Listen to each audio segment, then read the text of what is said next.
Welcome to Meaningful Conversations with Dr. L.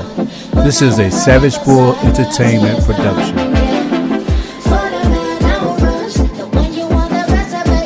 Actually, it's the way it is. Welcome to another edition of Meaningful Conversations with Dr. L. Thank you all again for tuning in every Thursday night at 9 o'clock. We've got some loyal and faithful fans. I know who you are, and followers, I know who you are, and I just want to say thank you. Keep spreading the word. We are building something beautiful, something important, because we aren't talking about garbage. We aren't talking about things that keep us down and things that don't lift us to higher ground, but we are having meaningful conversations on this radio show and podcast. And I am just so grateful to be in this chair and in this spot every Thursday night at 9 o'clock. Now, I'm like y'all, because I do work a 9 to 5 and it's a sacrifice, but it's a good sacrifice. And I do believe that God is like blessing us to send out really valuable information, high vibes and frequencies into the atmosphere, into our environment to sort of counter all the negative things that are going on. So thank you for being a part of this meaningful conversation. And look, I have to tell y'all, I have been just so excited about tonight. And I know I say that about all of my guests, and truly I am. Every Thursday, I am excited that whole week, preparing for the Thursday show, because all of our guests on Meaningful Conversations are picked out intentionally. They are chosen intentionally, not because I agree with all of them, not because, I'm of the same political party or faith and all of that, none of that. And as you've seen, right? But because I believe that they have something meaningful to contribute to our discussions about social and political issues. And so tonight, man, oh my goodness, you talk about how when it's the right time for something to happen, God will have it happen, effortlessly. And that's how tonight's guest came about. I'm a huge fan of his work, a relatively new fan. Just started following him a while back. I heard him on PBS on Amanpour and Company, and I was like, oh my gosh, this guy is really, really an important voice that we need to hear, not just in the United States, but across the globe. And so, just started reading a few of his things. I posted one of his articles on LinkedIn that we're going to talk about a little bit tonight about evangelicals and this whole, the similarities to snake oil salesmen. And I used to say that all the time. Y'all know I used to say that. And I want to say we are a relatively new show, right? Because we started back in March. And I'm telling you, the guests who are saying, oh, of course I'll be on your show, is making me so geeked out and proud. But tonight we've got an amazing voice among the Christian community, the political community, someone that I'm just really excited to have a meaningful conversation with tonight. And that is Rob Schenck, who is a traveler on the narrow road, he says in his bio. He's an ordained evangelical minister since 1982. Rob has lately broken with his religious community on several issues, including its embrace of unfettered gun rights, opposition to LGBTQ persons, its war on abortion, and its support for Donald Trump. Now, mind you, we'll go into this later when we interview him in just a few minutes and actually they're not interviews. Let me erase that from your thought. Or my thinking, and you just erase that. We have conversations. So this isn't like a formal interview. We really want to dig deep and go beneath the surface. Rob explains his journey as marked by 3 conversions, and he lays them out masterfully in his book, Costly Grace, which I have on my Kindle. And we're going to talk about some of the passages out of it, but I encourage encourage you all, like I said in my post, if you have not gotten Rob Schenck's book, Costly Grace, please, please, please put it on your book list to get downloaded in Kindle version. Go to Amazon, purchase wherever you purchase. You can actually go to his website and there's some options there. But Rob explains his journey is marked by 3 conversions. His first came at age 16 when he committed his life to the Jesus of the Sermon on the Mount, who blessed the poor, suffering, humble, merciful, sincere, peacemakers, and the persecuted. Later, Rob exchanged a simple faith for a highly politicized one, pledging fealty to what he now calls Ronald Reagan Republican religion. And we're going to talk about what that means. After more than 30 years on the religious right, Rob experienced the third conversion after reading the work of Germany pastor and Nazi resistor Dietrich Bonhoeffer, returning him to a loving and inclusive faith. Today, Rob is an author, a commentator, public theologian, and president of the Dietrich Bonhoeffer Institute in Washington, D.C. Check out what they do, the great work that they are doing.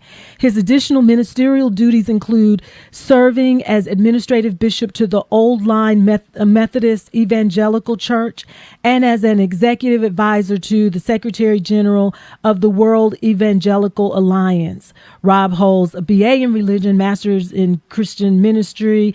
I'll go on and on. He has a doctorate in church and state. He is married to 43 years to a sweet high school sweetheart. I always love those stories.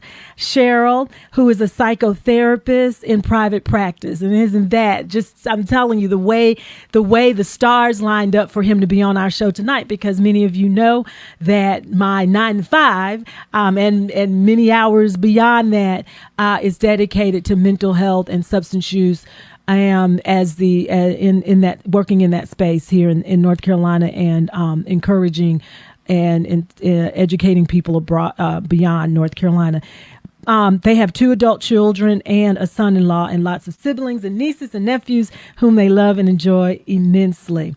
But before we bring him on live on this mic and on air and on our Facebook Live, I want to first sort of set the tone, the context, not the tone, but the context for some of the things that have been going on in the evangelical space that has caused many of us who are proud Christians to just, cringe. And what caused him to go through that last conversion and land him to where he is in his faith today.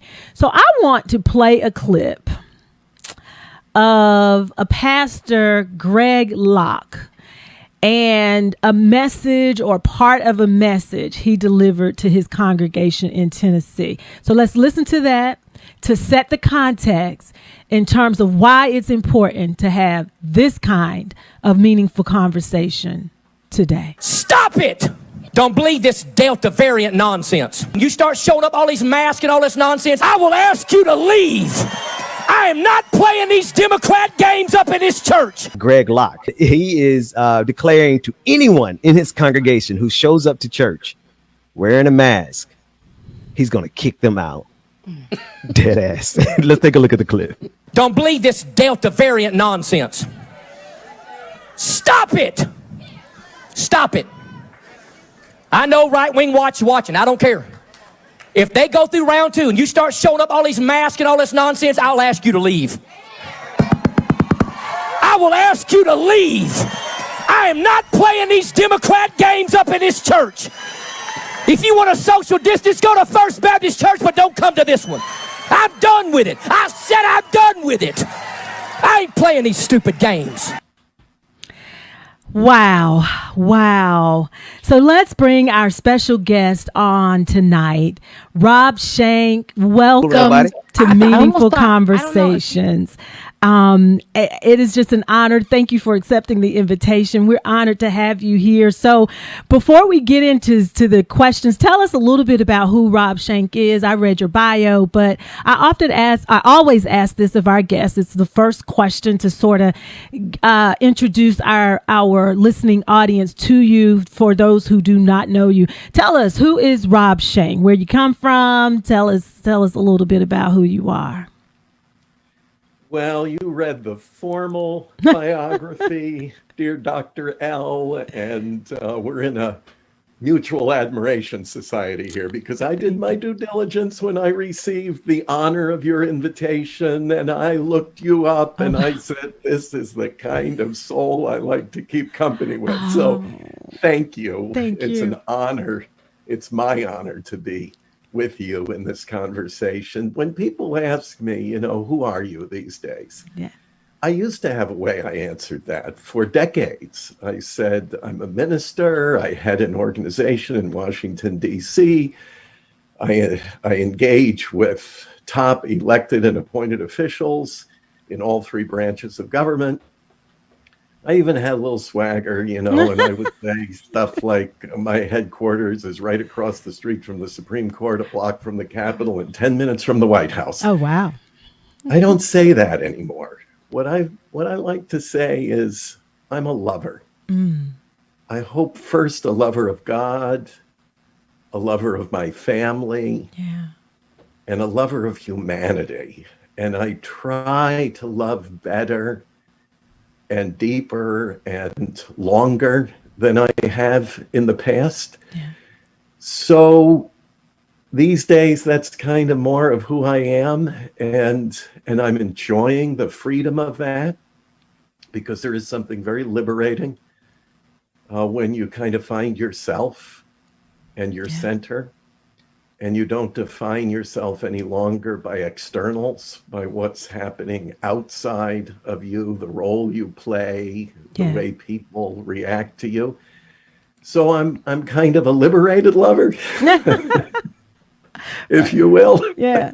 And that's what I like to say. These days, I do spend a lot of time, as you mentioned, reading, talking with people who help me to grow and learn more about myself and about my great global human family. And that's why I said yes. As soon as you invited me, I said, well, I'm going to have a chance to grow. Yay. So it's a little bit selfish. Well, welcome to the South. Well, I always tell people if you're, I have family in Washington as a DC, and was born and raised there. I lived there for a while, and they're from Maryland and Washington, DC. In fact, I'm going to see them this weekend. But I always tell them, if you're below the Mason-Dixon line, you're in the South, because they would always say, how is it down South? And I'm like, you live in Maryland. Or Washington, D.C. But I will say officially, welcome to what we call in Chapel Hill, the southern part of heaven. But welcome to the show. Let's start because, in researching you, and like I said, I was first introduced to you, turned on to you, inspired by you. Michelle Martin, I think it on Amanpour and Company. Yes. You did a really compelling and provocative interview, provocative in a good way that made me think, because I got to tell you, that other president we had, he had me like, just thinking, how in the world can people who profess to be Christians align themselves with someone who is at the total opposite end of the spectrum in terms of their behavior and what they profess than Jesus? And so when I heard you, I was like, wow, this is the voice we need to hear from. So you explained who you are, and love is important. Love is the greatest commandment. You explained who you are now, but you haven't always been that. And so for the people who haven't read your book, who don't know who you are, one of the things that struck me was you were a staunch anti-abortion, and I interpret that to be anti-women's rights to choose. You were, anti-Roe. You were trying to, you were part of that voice to strike down Roe. Tell us who you were back then, and sort of, without giving away everything in your book, and how you made that conversion to love from a place that had characteristics of being anti-love, I can't speak now, to love, right? That was the antithesis of love. And that's just how I would describe it. Yes, I spent almost 3 decades as an activist on the religious right. And it started with what I thought of back in the late 80s as pro-life. But much too late, I discovered that pro-life gave way to the anti-life, anti-everything, combative, negative, in so many ways contemptuous of human beings, women in crisis, the children we at least verbally celebrated, yet did nearly nothing to assist. That's right. After birth, even before, there was a lot of imaginary work. Woman in crisis pregnancy, come to us, we will take care of everything. Well, maybe you can do that for 1 or 2. Right. But you can't do it for everybody. You can't even do it for close to the majority of individuals and of children. And of course, at the same time that we were advocating for restrictions on abortion, we were also part of a conservative political coalition that fought every endeavor to support women and children. That's right. So we were talking out of 2 sides of our mouths. Yep. We were contradicting ourselves. Yeah. If not in our words, then certainly in our actions. And we know what the Bible says. Actions count much more than words. That's right. You can say whatever you want. And for me, that was a slow seduction, because when I first got involved in that movement, we did not only talk about, but we did a lot for individuals who were in desperate straits.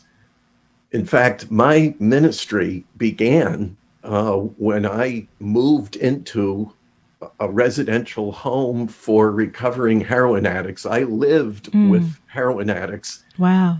For the first 5 years of my ministry, and I loved it. I fell in love with those men. They were all men that I was living with, and they taught me a great deal, and I learned from them. Then later, I would go to Mexico, where I worked building clinics and schools for children who lived in, we called them los basureros, the places of trash. These were some of the poorest people in this hemisphere on the globe, and they were indentured servants. They were in bondage to a form of slavery. And we spirited them out of those situations, and we took care of them. And that was my formation in ministry. It's the reason why way late in life I confessed to actually voting for a Democrat for president, which was highly controversial. And I admitted I voted for Jimmy Carter back in 1976. That's right. And then 40 years later, yes. Right. And I wouldn't tell anyone that for 3 decades because it was anathema in my community. Republican was synonymous with Christian. Christian was synonymous with Republican. There were days, I tell you, Dr. L, there were days when I couldn't tell the difference between Ronald Reagan and Jesus Christ. Wow. It was that confusing to me. Wow. And so I got more and more mired into that to the point where the message was not the gospel of peace and love and liberation of the soul. It became a message, a political message, a very harsh and restrictive and alienating and exclusive one. And it was a form of bondage for me. Yeah. I want to say, when you were speaking about children, a friend of mine used to sum it up this way, that, the far right evangelicals don't want children, women to have abortions, but then, so he says they want every children to live, but then when they live, they starve them to death. Or they, deny them the basic rights that affords them a decent quality of life. And so that contradiction is very clear and apparent. And it's very clear and apparent to women who advocate for the right for a woman to choose. You mentioned Ronald Reagan, and you mentioned it in Costly Grace. What is the difference between the Ronald Reagan evangelicals that you point out and the evangelicals today? Well, I would say one significant, there are many, many differences. Yeah, what are the significant ones? But the really significant difference is that during those days, and I think Ronald Reagan even exhibited this, there was a congeniality, a conviviality, a mutual respect. Maybe you disagree with me, I may disagree with you adamantly, but I will always treat you with civility, with respect. I will listen to your position, and I will, using the old classical definition of argue, I will argue with you as a respectful opponent. There was that kind of culture around it. So we would sit with, even I recall many face-to-face sit-downs with pro-choice activists, and we would engage congenially and even find areas of commonality, things we each cared about and so on. That deteriorated over time and became more and more what I call pugilistic. We were all looking for an opportunity to beat down our opposition. Yeah. To insult, denigrate, even threaten. Right. And now that has reached an all-time low, a nadir. Absolutely.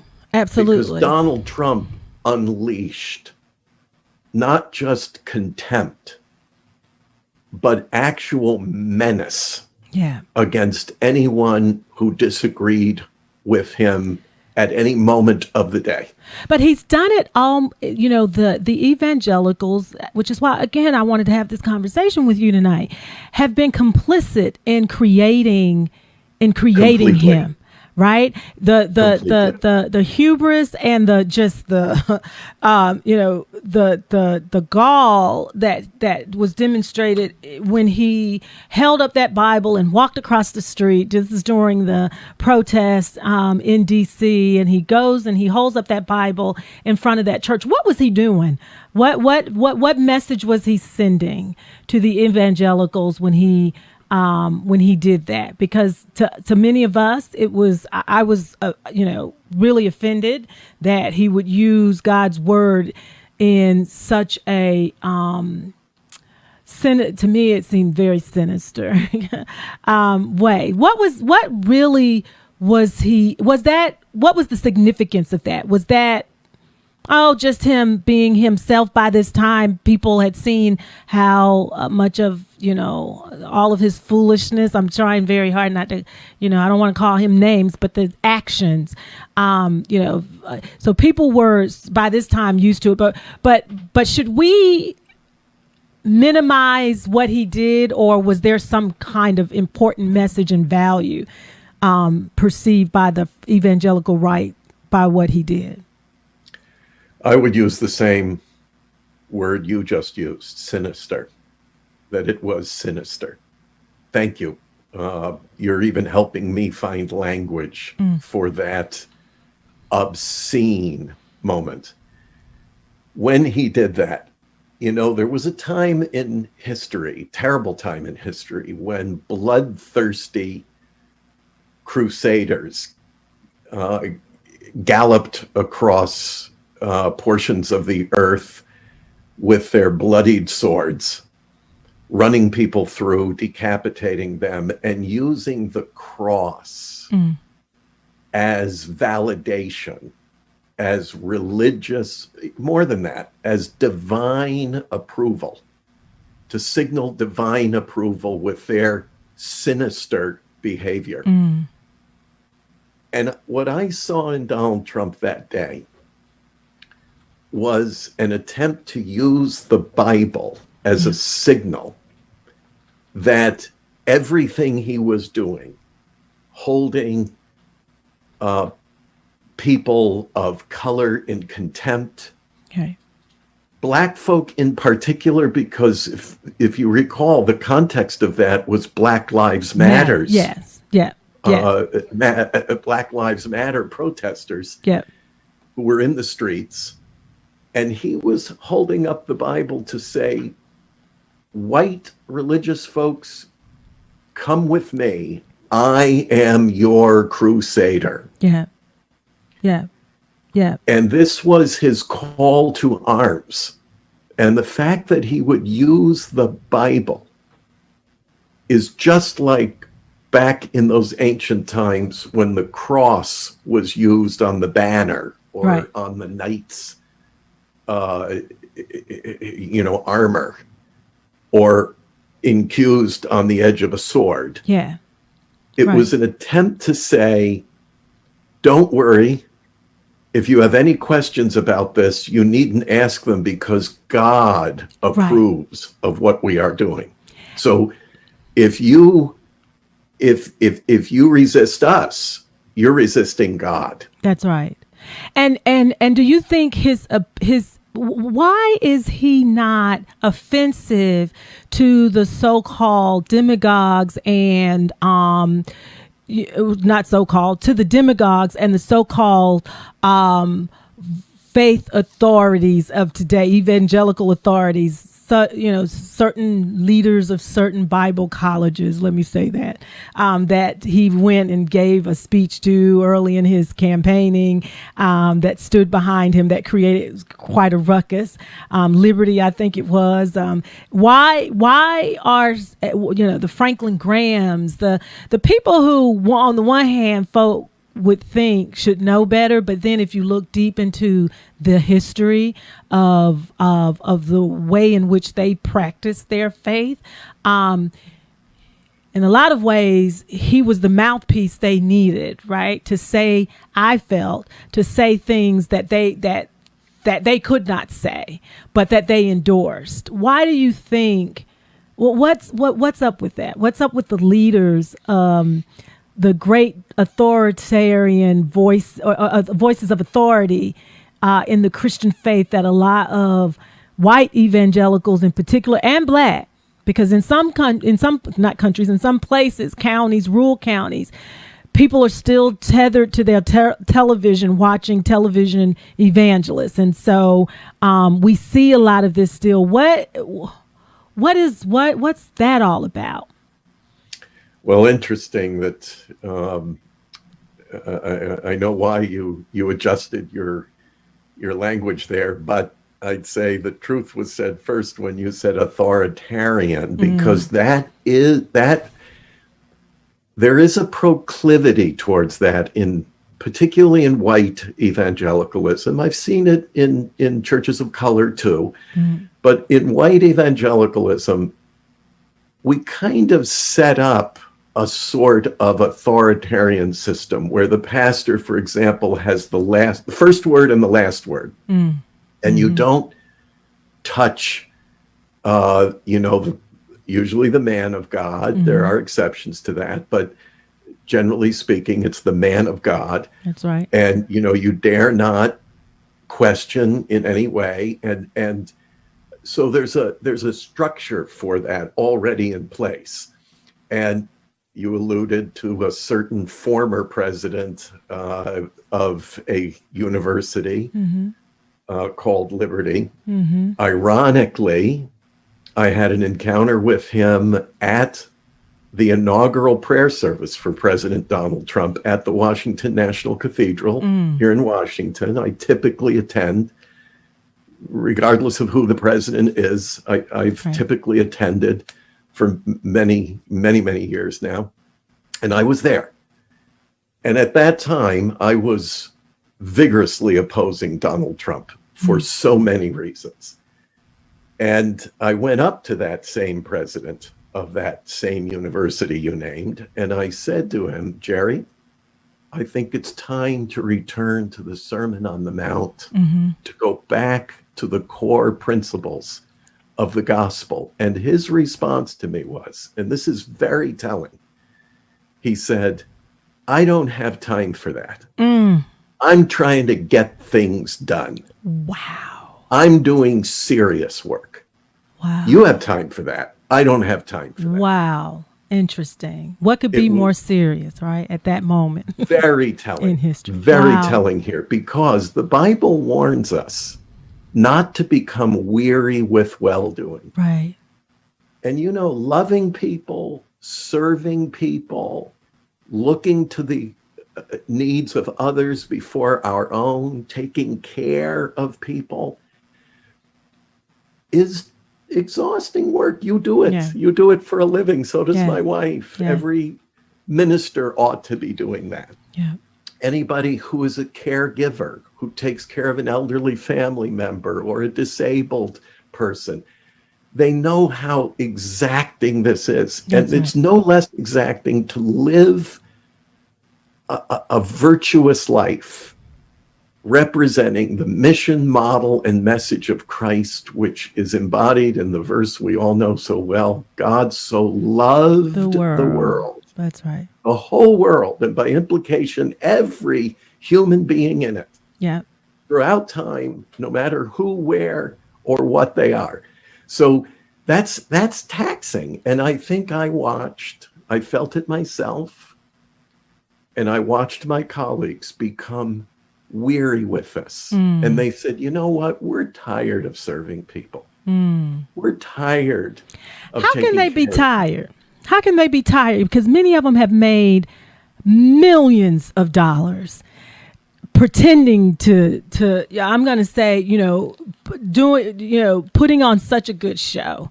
Many of them are showmen, I think. They're, which is why I also think, Rob, that, and you can call me Michelle. I also think that, which is why Donald Trump was so appealing to them, because they know they understood the showmanship behind his politics. They understood the reality star mogul, playboy, that charisma that comes with it, attraction to people, that rough and tough guy. I mean, girls like bad boys, right? And I think that many pastors, black, white, play that role. I said it one time to a pastor friend who he's well known. He is a mega minister, and he's well known. But I said to him one time, that was quite impressive how you seduced the audience, how you seduce those young girls, is what I actually said, because it was a whole nother conversation. But they know how to seduce people. And I'm going to get to your snake handlers piece, but I have to believe that that maybe they grew weary or tired, but were they ever really doing that work like that? Am I just assuming something that's not? Am I being unfair in my critique of of some of these evangelicals? It's very profitable. Church business can be very profitable if you know how to handle the word right. Or wrong. Or wrong. As the case may be. Right. Well, it's a very, very fair question, and you are absolutely right. The world I inhabited for 30 years was a mix.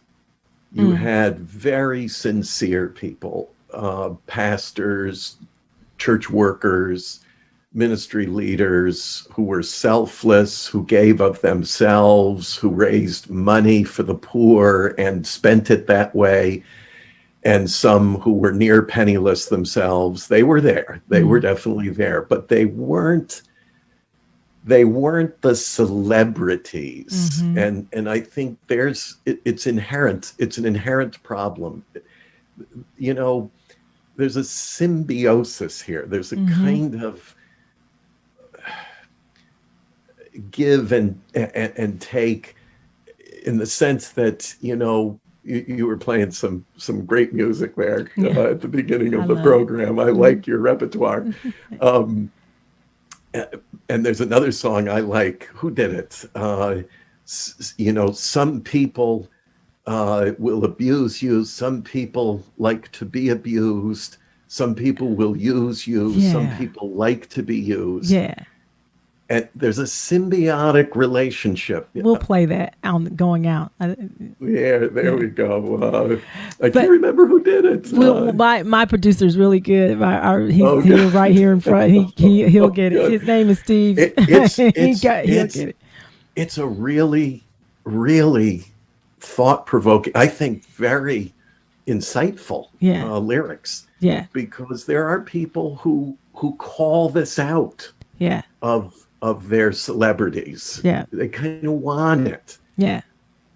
I'm sorry to say, in many ways, I feel that I helped build the ramp that Donald Trump took into the front door of the White House. Right. I live with great regret about that. I now dedicate my life to dismantling that ramp so that he or anyone like him can never take that ramp into that door again. Yeah. Because it was so destructive. Right. And yet I see people who now know that Donald Trump lied to them, that he abused them, and yet they still clamor for him. They want him back in the White House. And they'll say, he didn't take the vaccine. He'll tell you that. Right. But he didn't take it. See, they don't finish the sentence. What they should say is, he's just lying to us about that. But that's okay, because we want a liar. Back. Right. We want can our relate. Liar back. Right. That's right. And, you know, I want to say for you,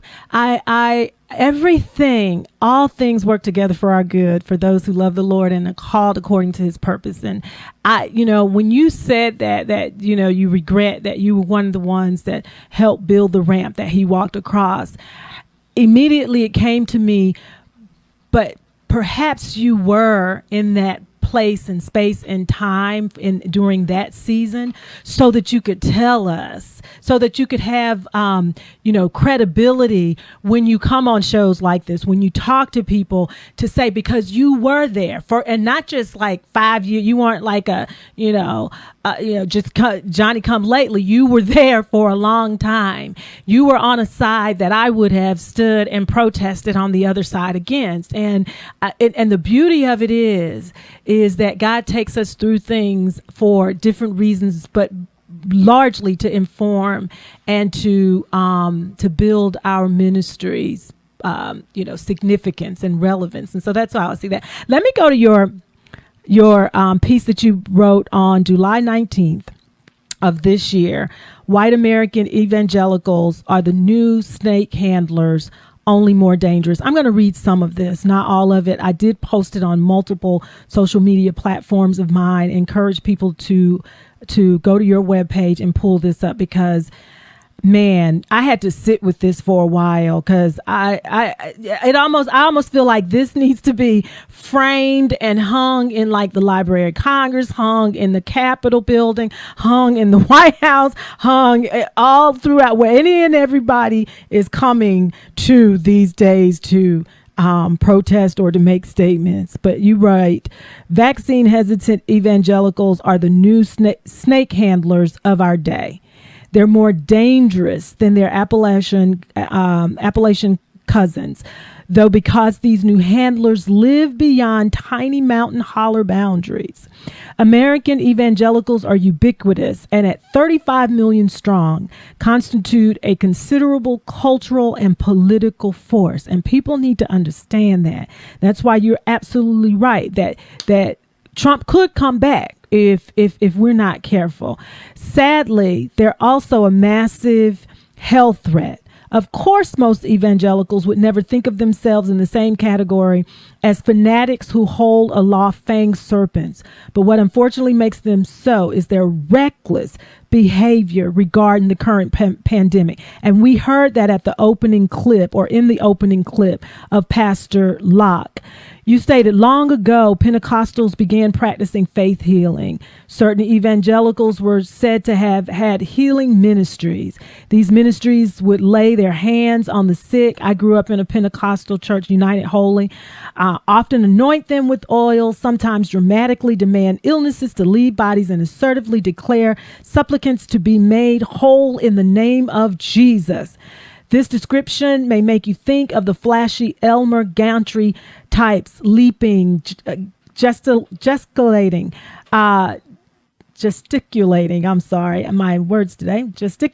wildly, blowing on people until they fall backward under the power of the Spirit. If this is what you envision, you're not entirely wrong. There were and still are plenty of show people on the healing circuit, but these practices have always been chiefly subtler than that.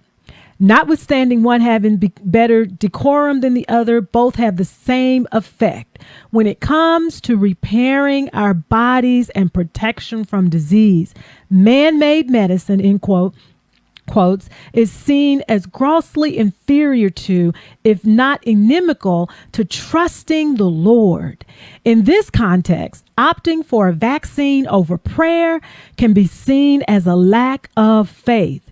You can have what seems like a good reason not to seek medicinal cures over supernatural ones when, as often happens, you take particular Bible verses out of context, such as Romans 14:23, whatever is not from the faith is sin. And you go on and on. This piece is so well written. I mean, and not to mention the picture that scared me, that's scary to look at with the man holding the snake. But you said, fellow believers, by not getting vaccinated, evangelicals become the new snake handlers, daring the dangerous virus to bite them, insisting if it does, they have faith sufficient to defeat the disease. All the while, though, they are not only placing themselves at risk, but their fellow believers and loved ones, and you go on and on. Talk us through this, because this is so important. Reverend Locke is not the only one, that there are others, many others, as you write. And what do we need to know about how they're handling the word to support the anti-vax and anti-mask? And what do we need to do to counter that from being so destructive? And destructive it is, my dear sister, because just literally this afternoon at 4 p.m., I was meeting with my colleague in my office in Washington, D.C., and I had been watching my texts on my phone carefully for the last 48 hours because a colleague, fellow minister, someone I've known for going on 40 years, a family I love deeply and with whom I have ministered and worked really throughout my entire adult ministry career. And he bought into this separation from reality, really a divorce from reality. And, was possessed of this notion that, to get vaccinated is to cooperate with some kind of conspiracy to dominate and control, and that this was just a liberal device, a political trick, and he wasn't going to have any part of that. And so neither he nor his family would get the vaccine. When he contracted COVID, the family, he was desperately ill at home. They would not even take him to the hospital because they said that would be to give into this thing, and you can't do that because it's the antithesis of faith, and you got to trust God above anything else. And at 4:00, I received the text that he had died. I am so sorry.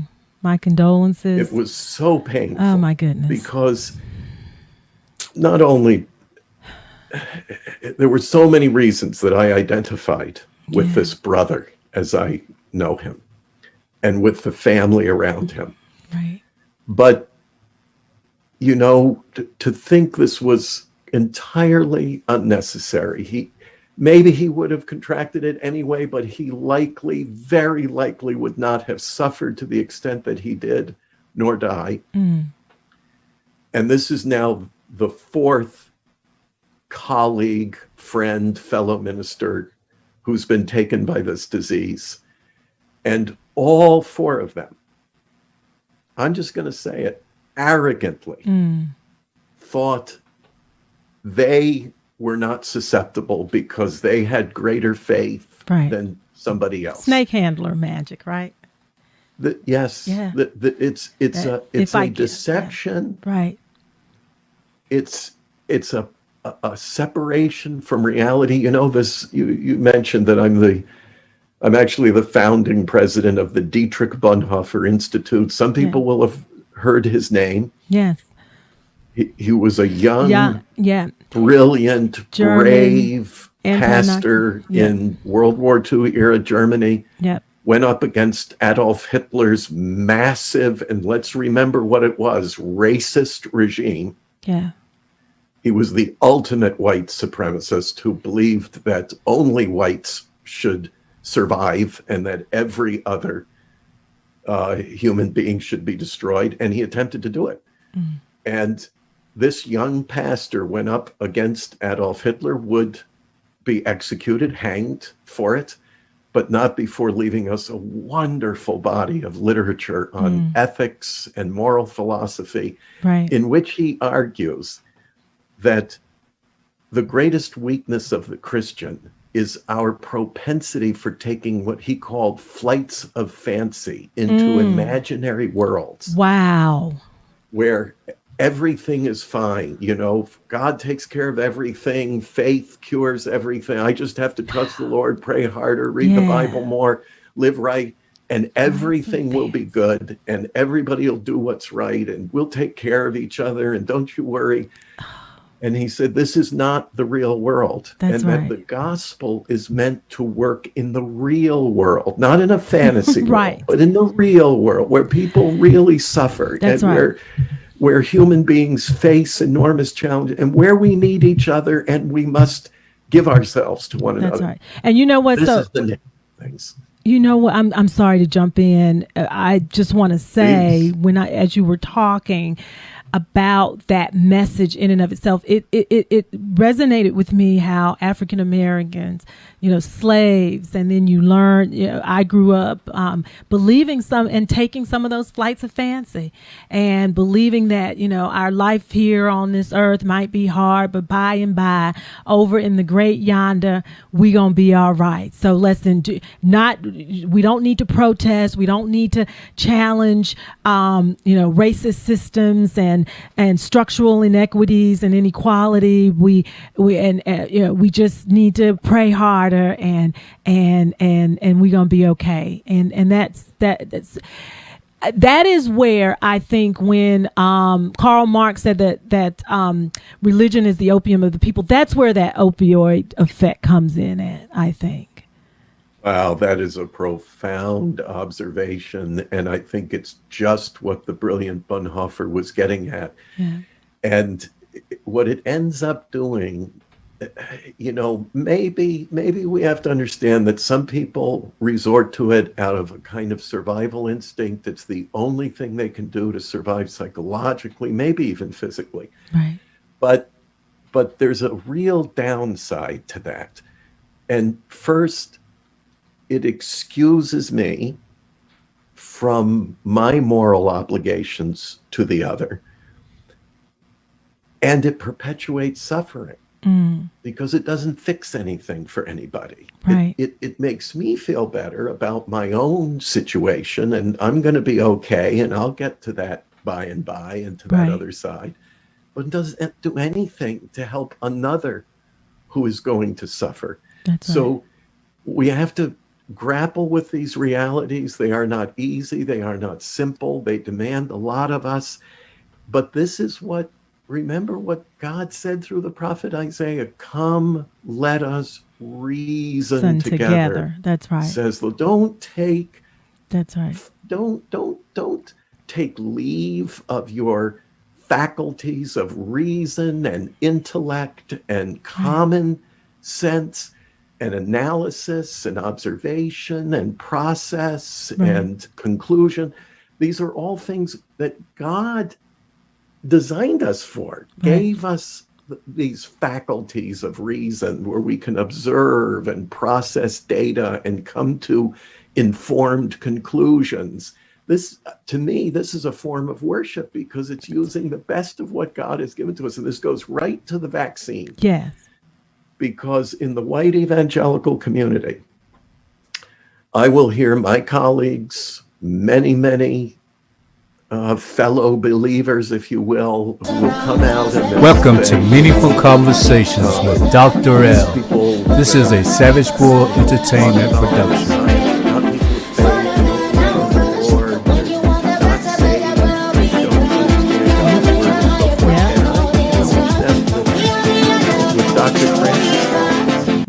Head of the National Institutes of Health. Now, here's a man who discovered the gene that causes cystic fibrosis, one of the worst, most debilitating diseases known to human suffering. Yeah. He headed the Human Genome Project that mapped the entire human genome. Here in Washington, people say, you want to know more about human DNA and genetics than Dr. Francis Collins knows? You have to ask God, because only God knows more than Francis Collins. Right. He wrote a beautiful book called DNA, The Language of God. He was an atheist. Wow. He came to faith by reading the double helix, the human DNA and the genes. And he said, this is a language that's telling us something about the Creator. He is one of the most brilliant scientists, and he is a white, born again, Bible believing, gospel preaching worship leader. Wow. And I say, wait a minute, what are you going to say to this brother? Right. You don't want to listen to Fauci, you don't want to listen to Joe Biden, you don't want to listen to all these other. Listen to our brother in Christ. That's and right. he will tell you that the vaccine is an answer to prayer. We prayed, God, help us in this pandemic, and he gave us the capacity, the brilliance, the scientific knowledge and reason to create a vaccine that will protect us. So somebody said, all these white evangelicals don't believe in science and medicine until they're in the ICU. They want every single action taken scientific technology to save their lives. That's right. Come on, folks. Come on, folks. This is so good. We've got 3 minutes left, and I had so much I wanted to talk to you about. Can we do a part 2 to this? Because there are some parts of on page 268 of the book I got there. After 8 years of Obama, my people were pining for a Republican presidential victory in the 2016 election. The field was crowded in the early months, and Jeb Bush was my choice to lead our country. I had met him a few times and found him very different from his brother.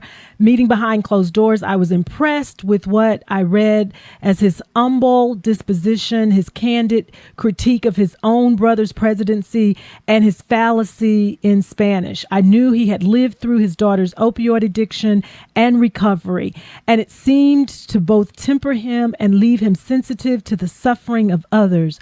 Of course, like most Americans, I could never imagine what would finally happen in the primaries. The playboy and reality TV star who would become the Republican Party's 2016 nominee for president posed a terrible dilemma for me.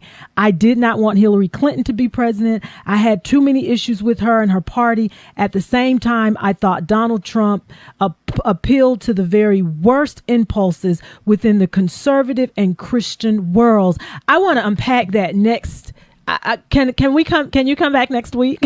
Of course I can. Let's do part 2 because I want us to talk about, have a meaningful conversation.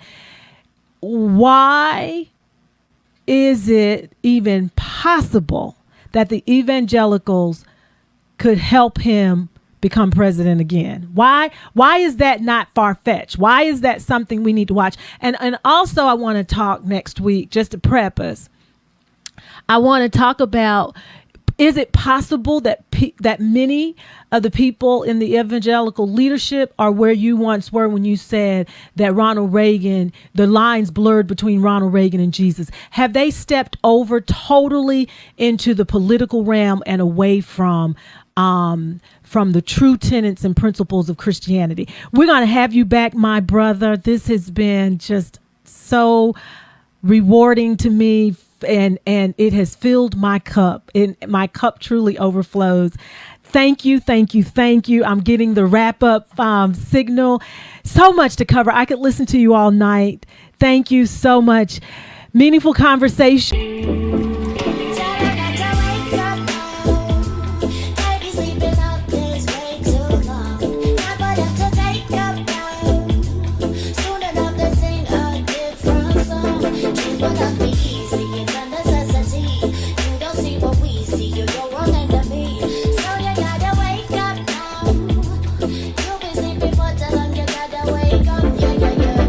This is a Savage Bull Entertainment production.